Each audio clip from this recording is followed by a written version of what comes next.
Sveicināti, mīļie!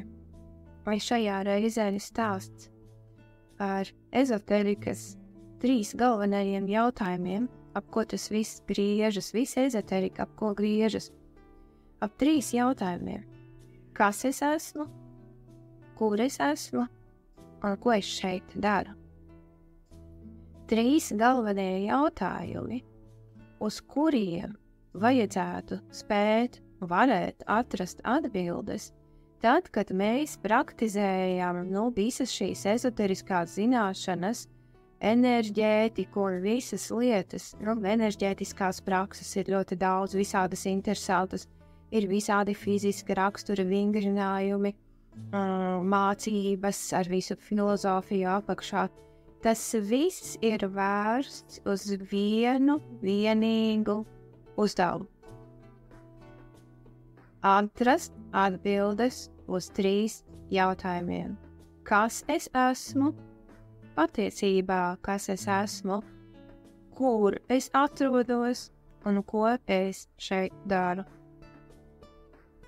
Ja jūs varat atrast atbildes vai esat jau atraduši atbildes uz šiem jautājumiem, tad pilnīgi noteikti jūs esat garīgi attīstījies, pilnveidojies un atguvis sevi patieso. Atguvis savu patieso, savu īsto atmiņu, jo jūs jau noteikti esat dzirdējuši un zināt, ka mēs atnākam šeit kā dzēstas baltas lapas. Mēs neatceramies, kas mēs esam patiesībā. Mēs neatceramies, kur mēs atnācām, un mēs vēl mazāk atceramies, ko mēs šeit gribējām darīt. Mēs dzīvojam ar to personību, ar to informāciju, kura mums ir uzinstalēta galvā. Ka es esmu sieviete, vārdā tādā un tādā, man reku ir pase, reku ir mani vecāki, un es dzīvoju šajā te informācijas laukā. Patiesībā mēs visi, un katrs no mums, mēs esam kaut kas vēl.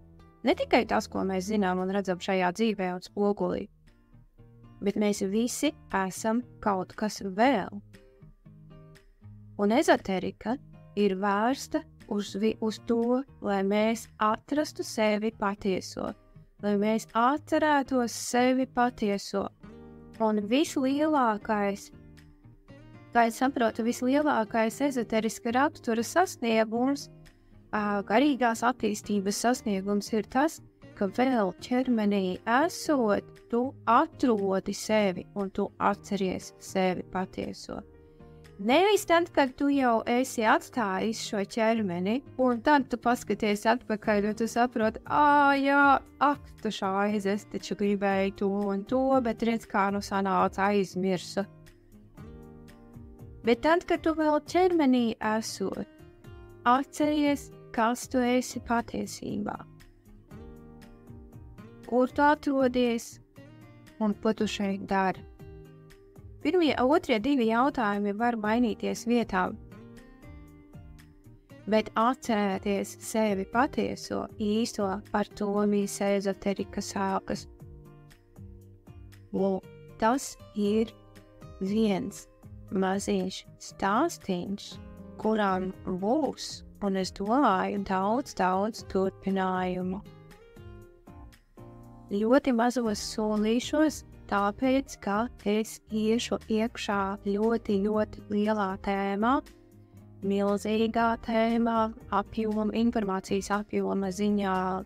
Es varu diezgan daudz ko turēt, bet tagad arī man pašai laikam smadzenes riskē ar pārdegšanu. Tāpēc es iešu lēnām, prātīgi, uzmanīgi un atļaušos pēdināt arī jums līdzi. Nāciet līdzi un paskatīsimies kopā. Tātad pirmais jautājums un pirmā tēma, caur kuru jūs varat paskatīties paši uz sevi, kā jums sokas ar atbildēm uz šiem 3 jautājumiem. Kas es esmu, kur es atrodos un ko es šeit daru? Patiesībā. Pagaidām tā.